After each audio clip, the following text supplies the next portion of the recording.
welcome to the Tennis IQ podcast. I'm Josh Berger. And I'm Brian Lomax. And today, Josh and I are going to talk about how to integrate mental skills training into practice. Obviously, when you're learning mental skills, it's going to be very similar to actually learning your physical skills. There's going to be a certain level of awkwardness to it, overthinking it a little bit, and it's not necessarily ideal to debut these things in actual competition, although I think to a certain degree it wouldn't necessarily hurt. But we want you to have some comfort level with these things and have them feel a little bit more natural and not so awkward to the point where you're overthinking. And so that's what we're going to talk about today. We're going to talk about really how do we begin to work on these items in practice? What should we be working on in practice? How do we plan for what we're working on in practice? How do we evaluate? And we're going to really touch on a whole bunch of topics as we get into this. So I think the natural place to start off with, Josh, is this idea of being purposeful about our practice. Some people call it deliberate practice. A lot of this comes from the research of Anders Ericsson, who his research was what is probably been more popularized by Malcolm Gladwell in his book Outliers and the whole 10,000 hour rule. And Gladwell oversimplified what Ericsson's work was about because looking at his results, people could actually gain mastery in different number of hours depending on the complexity of the task, as well as the person or the learner. So it actually went from as low as 4,000 to gain mastery and as high as 40,000 hours to gain mastery. So 10,000 is kind of like a nice general average there, but the idea that Ericsson was looking at is it's not just about practice, just showing up at practice and going through the motions. It's actually having some real purpose to what you want to do and then being really focused about that particular thing. And so I think that's really the first point that we want to get to is how do we become more purposeful with our practice? How do we look at even if it's with a lesson with a coach or a clinic with a pro, or you're just hitting with a friend, how can you bring more purpose to that? So, what are some things that you think about, Josh, when you're helping students bring more purpose to their practice? Yeah, I think there's a few different pieces to it. I think having some goals is definitely a critical piece. So going into that practice with some process goals for the day, writing those down ahead of time is definitely important. But then just really trying to maintain that focus as you go, or at least noticing when that focus has drifted onto. We've talked about the awareness piece and mindfulness, but noticing if your focus is on something outside of the present moment and being able to bring our focus back to that present moment time and time again. So I think having goals is a big part of it. Being focused on the task at hand, on whatever the task at hand is in that moment. Also, maybe having a plan for the practice. I think the coach certainly has a big role here, and maybe even discussing that ahead of time with the student. And then lastly, really committing to the effort, to really having that full effort as you're going, whether that means moving your feet, if that's what the focus is, or really on the mental aspect of things, where maybe the effort needs to be on controlling the emotions, or the effort needs to be on some other mental aspect for that particular practice.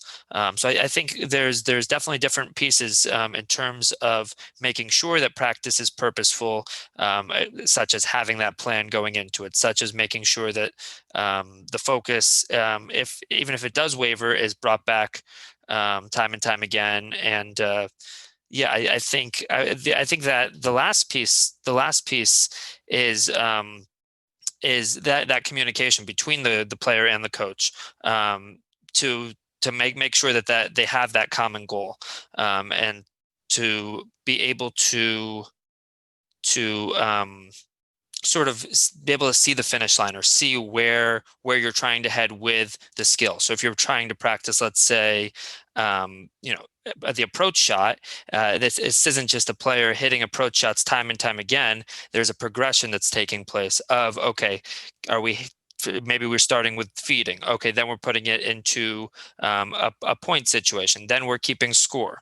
But there's a progression that's taking place so that the student or the player understands that why they're going about with that action. So it's purposeful, and the communication piece is definitely emphasized. And in a progression like that too, Josh, there's also you want to make sure you're building in some feedback. Yes, absolutely. Right. So some of that could be, yeah, the ball is going in, or it could be from the coach, some feedback coming as you're working on these Yep. things. Um, and when we're setting process goals, we're obviously today talking more about integrating mental skills into practice, but process goals don't have to just be about mental skills, right? So like working on your approach shot could be something. Working on certain aspects of your serve, trying to increase accuracy of that, or simply working on first serve percentage, more pace. There might be some physical process goals, of course.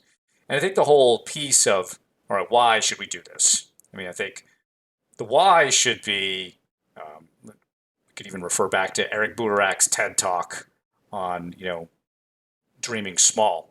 The idea of 1% improvements, right? Can we leave the court 1% better?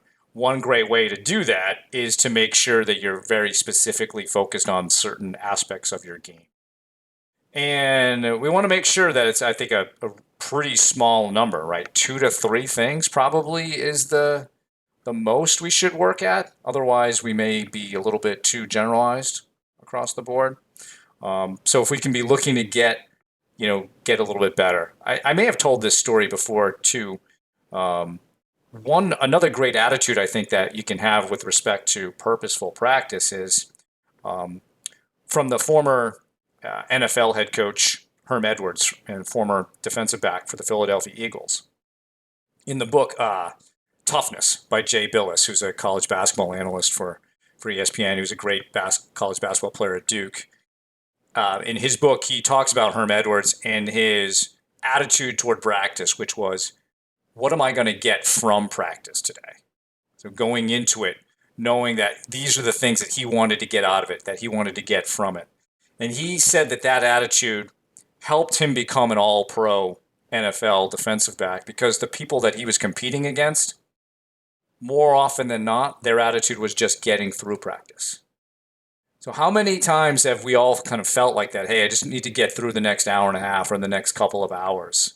Or we just show up at practice and just follow what the coach is doing. And it's not that we're going through the motions. We're probably trying really hard, but we're not really focusing on an aspect of the game that we can really make 1% better that day. So I think that's one of the biggest reasons why we want to bring these process goals down. And I like how you said, let's write these down beforehand. That way, I don't know if you do this, Josh, or if you have some of your players do this. It might even be helpful to look at it during practice or like during breaks. I know that at some clubs or academies, they may even have their players write down their specific practice goals on a whiteboard and go revisit those. So that they're up there, everybody sees them. You made a great point about it's great if the coach and the player know what the player wants to work on. That way they're in sync, and the coach can really help with that. So I think that these are some great reasons to be doing this and bringing that level of focus. Otherwise, what are we really bringing to that practice? No, it's true. And if let's say we're working on a mental skill like routines, for instance, and implementing it, in between points, using some sort of progression, like starting small, where maybe it's okay. We're just going to feed a ball here. You're going to hit the shot, then you're going to go through that routine that we've practiced, and then taking it to that next step with some sort of a point game, and then ultimately a more competitive situation. But again, being purposeful and deliberate in terms of having specific goals ahead of time so that they know, okay, why are we working on this routine? What's the reason behind it? And how are we going to actually utilize this when we're in a competitive situation? When are we going to use certain types of routines, such as our normal green light routine, or the routine that we're going to use in between most points, or when are we going to use that yellow light routine, or maybe even the red light routine if we're really in trouble? But having that communication ahead of time, and as you mentioned, I like that you mentioned the feedback piece, which is another piece of the communication, but is critical for really understanding um, if if something is being done in the correct way. I find a lot of players aren't necessarily aware, even as something like their swing, if they're necessarily finishing their swing, or if they're making the adjustments in terms of the physical action. The people aren't always as aware, and unless they have some sort of feedback, whether that's the input of a coach, maybe that could be video, maybe that could be another person who's watching and relaying that feedback back to the person. But the communication piece, and particularly feedback within that, is critical. And or it could even be, let's say you're working on your serve and you're trying to improve your second serve on the ad side and you're trying to get it toward the sideline. You could literally just set up, like with some yellow lines or something, a zone Yep. that you're trying to get it into, right? And the feedback is whether it got in the box or not. Now, you may not be getting feedback on the technique or other aspects of things, but you just making your own adjustments as you see the ball land in different places, that can be, a bit of necessary feedback for you right there. So, so that's pretty much like, I think, step one, right? Is we want to make sure we're setting some goals for the day. We want, when we're out there, we want to focus on them. We may need to remind ourselves of them as we're doing that, because I think the first time we do this, you're probably gonna space out a little bit on it, and so you may need some reminders to get back, whether that's your coach or you looking at your goals. But now let's talk about how we can incorporate into those focus goals, those two or three goals, some of the really basic necessary mental skills. So I'm thinking, when I first start working with a player, really the first three things we start talking about are breathing, your body language, and how you're talking to yourself. And very often the key is not necessarily doing those things great, but simply becoming more aware of them. Because I think when we think about those three items, it's almost like they're so basic, we take them for granted. We almost feel as if they run on autopilot. In many ways, they can. Um, but if we can learn to become more aware and take more control of that, um, these can actually be some great mental skills that you make as part of your purposeful practice. Absolutely, and I like that you mentioned. I mean, all three of those are things that we do. I mean, from the time that we're young children, and people have been doing the same. Most of the time, people have been doing, their breathing or talking to themselves, or their body language, as you mentioned, in that same way over and over and over again, and until some sort of awareness is put on these things, they generally continue to repeat these cycles. So no, I think that's a good point, and I would also add that for let's say for breathing, if to actually be able to see what you're doing, to see it on video and see, okay, I looked really tense there in that particular moment. It would have been a good time to go through some of that breathing, or again, to have that feedback of a coach, or even to think about specific moments in a match or in practice that can be implemented. Yeah. And so let's talk about how one could work this in now Sure. into practice. You're right, because you and I have had this discussion offline about what are some really good ways of progressing through this, so that players can build some more awareness in, more or less low pressure, low complex ways, right? And so I think, um, depending on the situation, many of us do warm up with mini tennis. Yep. Um, whether that's a clinic that you're doing, maybe hitting with a friend, probably not so much before a match. I don't see that as much. I will see that on occasion. Some people starting off with mini tennis, but not as much. But mini tennis, I like is a good place to begin, at least for the breathing and the body language, or bringing some energy to the court, to focus on those skills during mini tennis, because mini tennis is the tennis itself is not hard, at least for most of us. I mean, if you're a beginner player, then mini tennis probably is hard. You're still figuring things out. Um, so, adding breathing and body language and energy onto that may be a bit daunting. But if you're not a beginner and you are comfortable hitting the ball, then mini tennis is probably quite easy, and you don't even really need to think so much about the tennis. So it could be a good moment to bring awareness now to, all right, let me see if I can breathe and release some tension. Let me see if I can bounce a little bit more here, have really good footwork, project an air of confidence. Um, and then you can kind of build some complexity on from that point. Yes, yes. No, I think, as you said, with most players, they've warmed up using mini tennis time and time again. And most players, I would say, are on autopilot oftentimes Yeah, when they're doing mini tennis, because they can make, 90% of their shots in that stage. So adding a mental skill that's new, or at least doing it in an intentional, deliberate way, um, during that stage can be really helpful, rather than, okay, let's do it, we're going to be playing a game up to 21 points here, with that focus on breathing, where, okay, if you're, as soon as that competitive element starts, the focus is more goes to, okay, I want to win this game.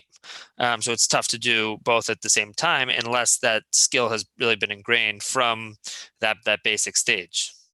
yeah, and I think if we are able to, you know, incorporate this more into your mini tennis, you probably have seen this as a college coach. A lot of players they're doing mini tennis. There's no footwork. They're just, using their hands, and it's almost like there's no real point to it. Like, okay, if you're going to do mini tennis that way, don't even bother. Just go Right. back to the baseline and start hitting shots. Um, but then if you can, bring more into it now, all right, we're bringing more purpose to it. Because I find that if we're able to bring the breathing in, bring good body language, focus on being loose, you start to get your body into a nice place in terms of feeling good. It will help you get more into a rhythm by focusing on those items in mini tennis. And then as you begin to back up, um, and you can continue to focus on these things, you do start to develop a nice rhythm in your game. Yeah, yeah, absolutely. I mean, you definitely will feel. You could think of it as, some sort of. I don't want to use the word Zen, but, Hmm. feel more Yeah, in line with your body. definitely. Absolutely. I mean, I think, I not only are people sometimes going through autopilot in sort of those initial stages of the warm up in terms of mini tennis, but I think sometimes people will go back to the baseline and there's not that necessary intention on, okay, what are we trying to do here? Whether it's during practice in terms of the warm up, or even part of the dynamic warm up leading up to practice. Right. Sometimes I'll see with kids, they're almost racing as they're doing the dynamic warm up, really, rather than being purposeful and, okay, why are we doing each of these stretches? Are we really trying to get the most out of each stretch?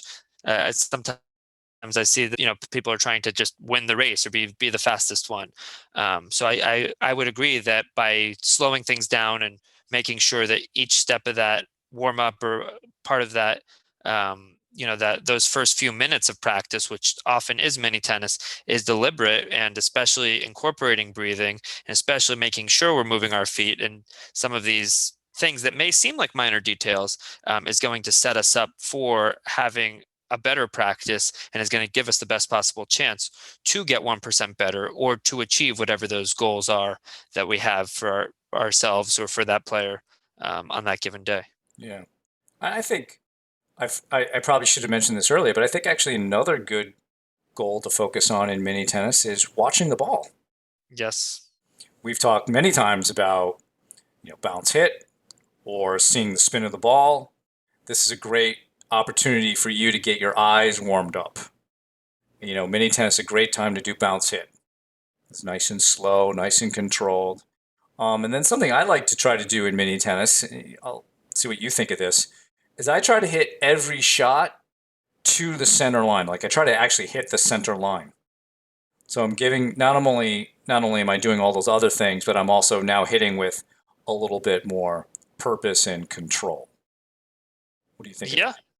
No, I think that's good. I think that will give you more intention, and I think just by doing that, you're going to, yeah, you're going to be able to control the ball better. Maybe you can be a little bit more intentional about your spin rather than just trying to, get the ball over the net any which way. You have that clear focus, and that's going to lead to not only more control during the mini tennis stage, but as you move it back into rallying and then ultimately into points, should hopefully lead to more consistency and control. And I think that all does start with watching the ball, which is an unfortunately often neglected thing because it seems so basic.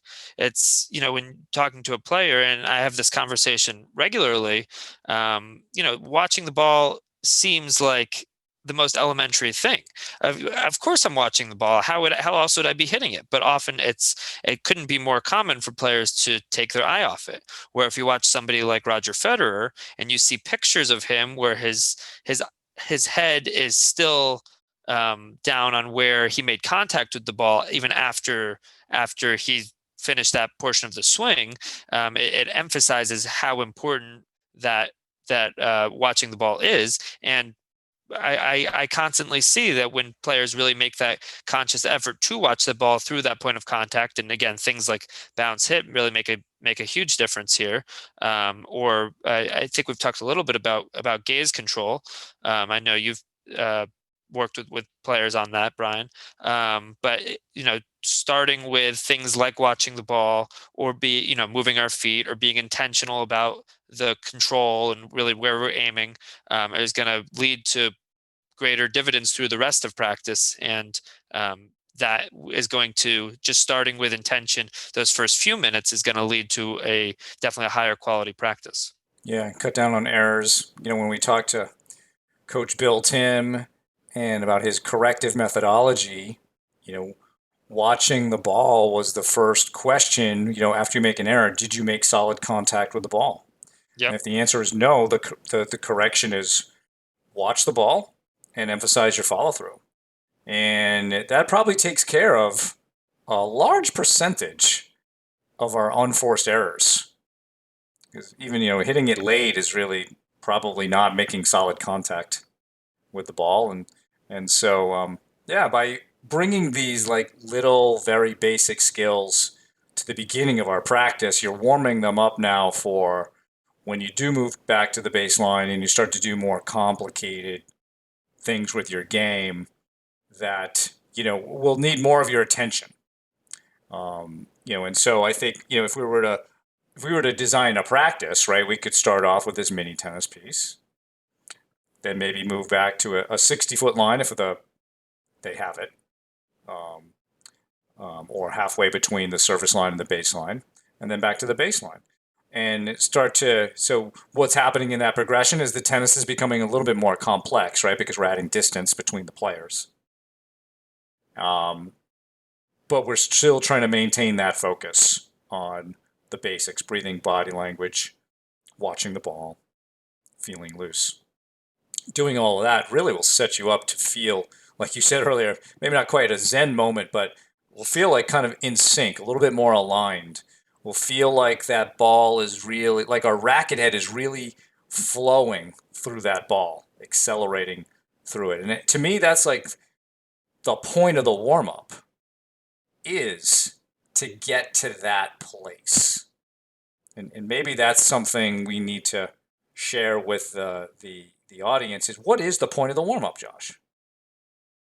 Yeah, I think you're hitting on a good point that we're trying to find that rhythm. We're trying to feel our strokes. I think if we're in a competitive situation, we want to be aware of that other player or our opponent as well. But certainly during training, it's we want to be feeling our strokes. We want to be figuring out the timing of the court. Is this a faster surface or slower surface? But yeah, we want to be aware of the follow through of our strokes. Are we if there's a certain change or adjustment that we've made to our stroke recently, we want to be aware of whether or not we're doing that on a regular basis, and really making sure that we're going through and making that change or adjustment to our stroke each time. But yeah, definitely trying to find rhythm, definitely trying to watch the ball and start to feel the ball during those first few minutes of the warm up. Yeah, because I guess the reason I bring that up is I've heard many players sort of after match tell me, well, I didn't have a very good warm up, and then that how somehow is a reason for not playing well. Sure. And and I think it very often the players who say such things don't necessarily know what the real goal of the warm up is. Like, I think you just stated it extremely well, is where we're trying to get to. But how many players are actually trying to that they're judging their warm up on something else, like, oh, they made mistakes, or my warm up wasn't perfect, or well, I was missing that shot in the warm up. Um, that's the place you want to miss shots. That's the whole idea, right? You don't expect to be perfect in the warm up, and the idea is, all right, hit your shots, make the mistakes, but then slowly make adjustments so that by the end, you feel in a good place and the shot is operating and working the way you want to. So I think it's very important to not be judgmental about how we're performing in the warm up and to understand its purpose. Absolutely. Absolutely. I guess as we transition to to other stages of practice, and I know I have some thoughts on this, both from my own experiences, as well as my research and my dissertation into mental toughness in tennis and college tennis. But I know when we were talking off air about adding pressure to practice to Yeah. try to simulate match situations. What are some things that either you've done or you've seen that has been helpful to add pressure to practice situations and simulate what players will experience in a match? I think we can generically come up with a bunch of situations that most players struggle with, right? So we've both been college coaches. So one that you'll hear all the time is the approach to deuce points. Yep. And Especially with so, no ad. yeah, exactly. And so that's both on the men's and the women's side. We're seeing also more of that with UTR events. We're seeing more of that even in USTA events in which they are trying to get through many matches in a short amount of time. Um, so I would say, the no ad point is starting to become more and more prevalent. And so we want to make sure that we are practicing that, that we have a play for that we also have a mentality for that. Because probably everybody listening to this has lost some deuce points and has had a match. Well, I lost all the deuce points, or I lost most of the deuce points, and then that thought pattern can recur in later matches, and therefore it leads to probably less success here than normal, right? So I think working on deuce points is something that has been successful. Um, a drill I really like to do is called first to 30, and the rationale behind it is that the player who gets to 30 first in a game, right, basically wins the you know the first 2 out of 3 points.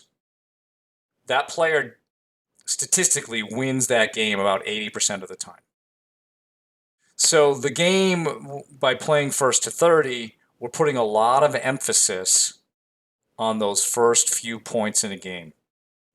And you can play a 2 out of 3 set match with that scoring format in about 45 minutes. So you get a lot of play there.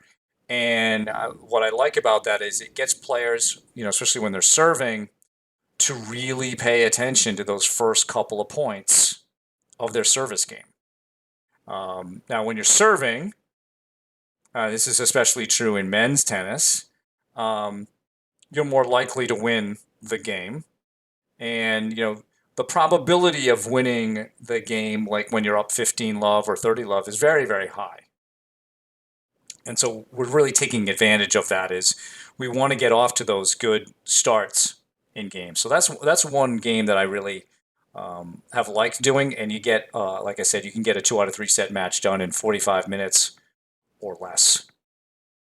That's great. No, I think our listeners will definitely should definitely practice that, because as you said, if in a real match you're going to win 80% of the time when you get to 30 all, shouldn't we be, or sorry, when you reach 30 first, shouldn't we be practicing getting to 30 Yeah. and have that as a skill that we're practicing regularly? I think practicing deuce points, as you said, whether it's in a no ad or an ad situation, practicing break points as well, doing dice breakers, which some of our listeners may be familiar with, where you can actually roll dice or you can sort of simulate it, but putting players in a situation where it's sort of random what the score is going into the tiebreak.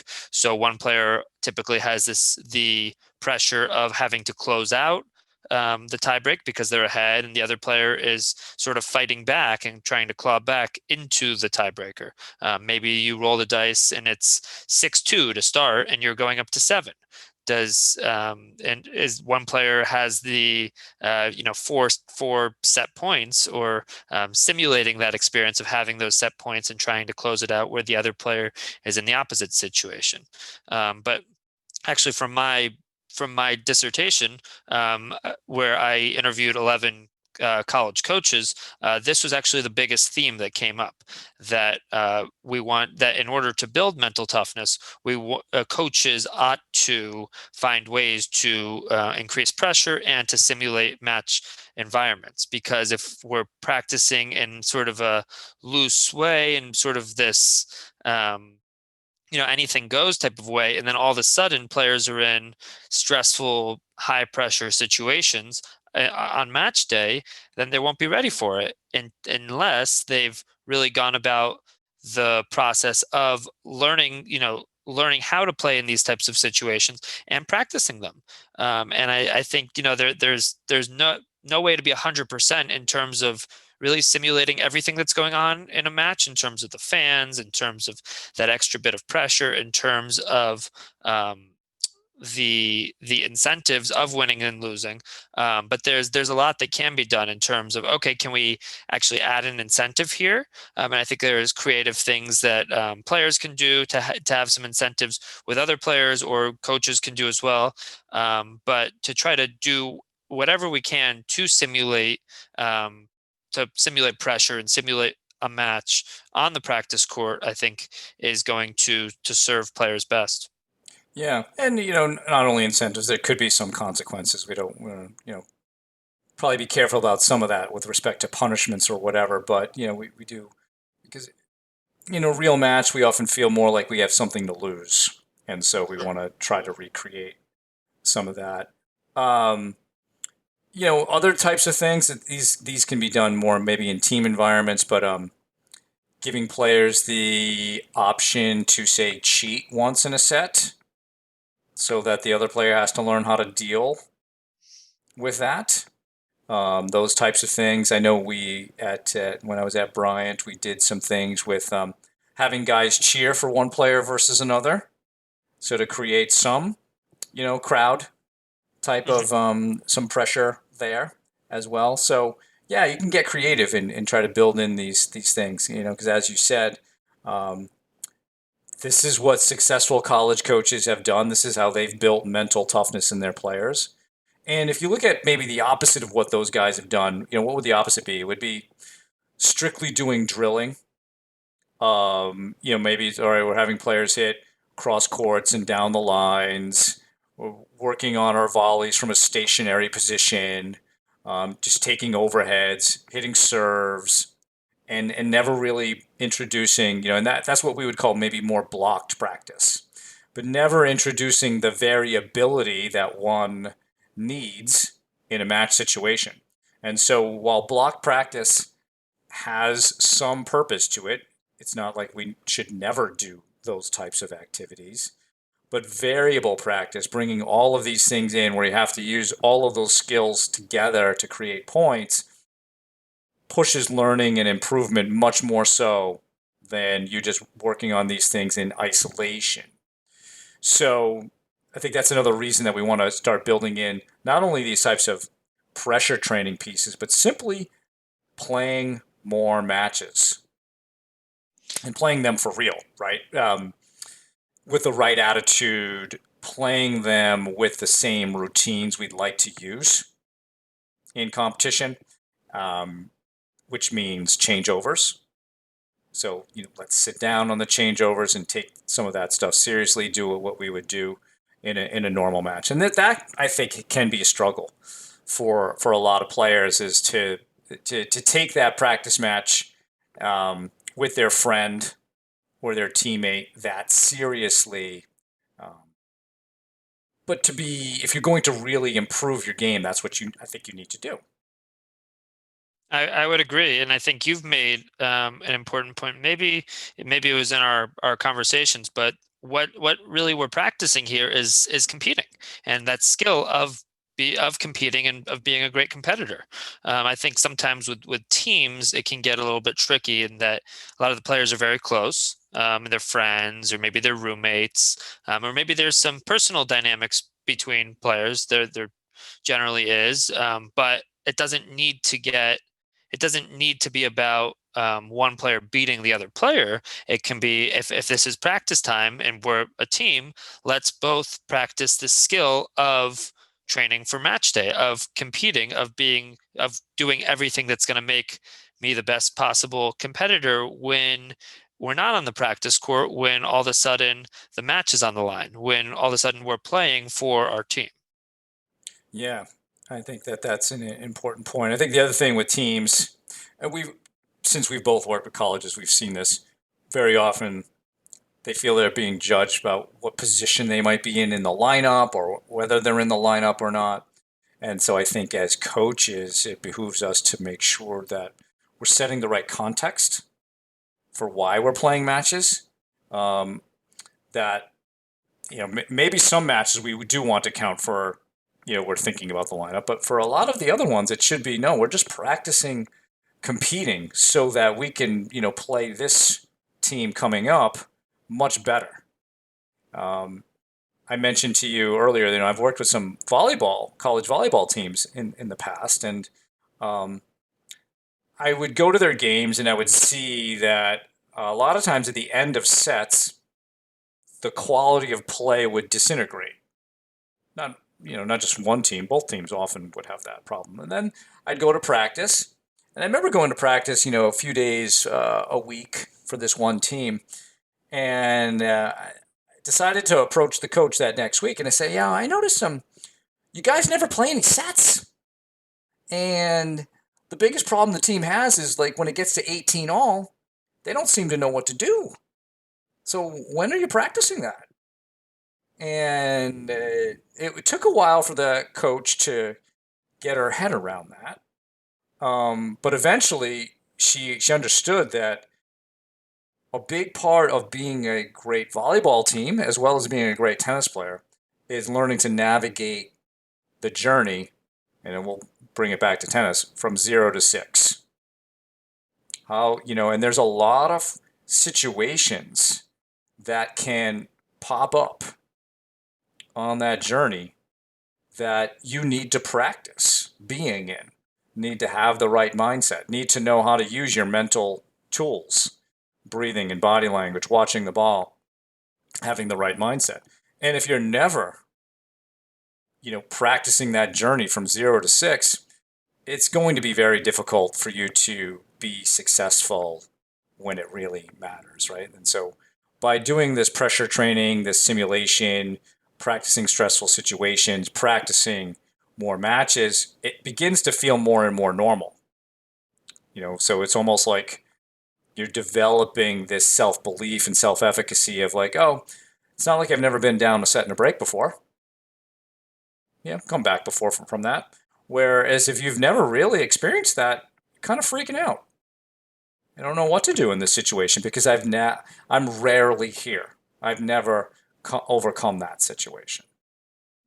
And I think you see this with players who have had an extended period of time off. Maybe Yeah. a player took time off for a reason or had an injury, and then all of a sudden, maybe you hear this, oh, I don't feel match tough right now, where that skill of competing has actually gotten a little bit rusty. Where okay, I haven't been in this situation for a while. You see somebody like Andy Murray who had significant injury, took some time away from the game, and as he comes back, maybe you can see some of those nerves a little bit more in some of those bigger moments, and it really is a skill. I think to some of the conversations I've had with junior players, where we host an in club tournament, but some players who haven't played in the USTA tournaments, starting to get that process started of playing tournaments and of recognizing the need to play more match play so that you can best prepare yourself for some of these situations that are inevitable as you're playing in a tournament. Okay, closing out a set or being down a break, and if you've had this situation of being in that position before, and okay, what did I do last time I was down a break that was successful for turning the tide and ultimately winning that set? Okay, I changed up my tactics slightly. Okay, I was playing poorly in the beginning of the set last time, but I really doubled down on trying to identify what I was doing wrong, or just not letting negativity take over my game in that moment. Okay, I remember I did that last time, and that helped me. Okay, that's going to be my game plan. That's going to be what I try to do this time around. I'm in that same situation. So, yeah, match play and putting ourselves in these higher pressure situations on the practice court is ultimately going to serve us best, and is ultimately going to help us as a competitor and to become a more complete tennis player. And I think, let's look at a situation like that where we're say we're down a break. We can be using some of the things that we're doing off the court, meaning like if you and I were working together, Josh, we might come up with a plan for being down a break. I read an article the other day that was on LinkedIn about presilience, so it's like resilience, but it's with a pre in front of it. And the idea is to be trying to understand some of the situations, some of the things that could go wrong, so that ahead of time we have a plan for it. And so we could work on, okay, what do we want our thinking to be in that moment? What do we want our emotions to be? What do we need to focus on in that situation, so that we can perform better, get the break back. So when we go then and play a match and the situation happens, now it's an opportunity for you to practice your plan, right? You understood that this could happen. Now we practice it and we see how it goes, and then we can make adjustments based on that. And so that's actually, I think, a good activity that's sort of off court, but then needs practice on the court. Is think about a lot of the things that could go wrong in a match, or even just the stressful situations. Work through those on paper in terms of how you'd like your attitude to be, how what emotions you would like to experience here, what you would ultimately like to focus on, and then go out and make that part of your practice. And I think because not everybody may have necessarily come back from a breakdown, but if we have a plan that they could work on with someone like me or you, then you at least have something to try. Then we can probably build some confidence around, okay, what worked there, what didn't work. Okay, let's shift your plan a little bit and go from there. And that situation may not seem as daunting if you Correct. have that plan in your back pocket. Right.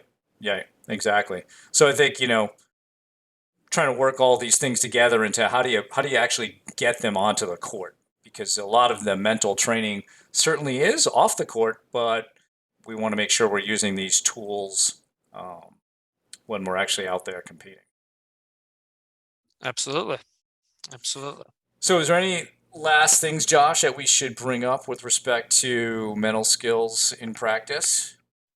Um, nothing particular. I mean, I think our listeners can think about a lot of these things the next time they're on court and trying to be purposeful about as a specific goal for that day, trying to simulate match situations as much as possible, thinking about maybe playing more matches to just simply get those reps in of those situations that are undoubtedly going to occur when you get out there. And then having that right mentality that we've talked about in the past, that hey, everything is practice. This is all just about me becoming a better competitor, getting a little bit closer to where I want to ultimately be, that 1% better every time I'm out there. I think that's a great summary to our conversation today. So, thank you, Josh, and thank you everyone for listening. For more on today's show, please check out our show notes. If you have any feedback or questions for me and Josh, please email us at tennisiqpodcast@gmail.com. You can also use the Twitter hashtag tennisiq. Additionally, please subscribe to the show on your podcast platform of choice, which includes YouTube, so that you can be notified of new episodes. We're also putting up notifications on Instagram. Thanks again, and we'll talk to you soon in our next episode.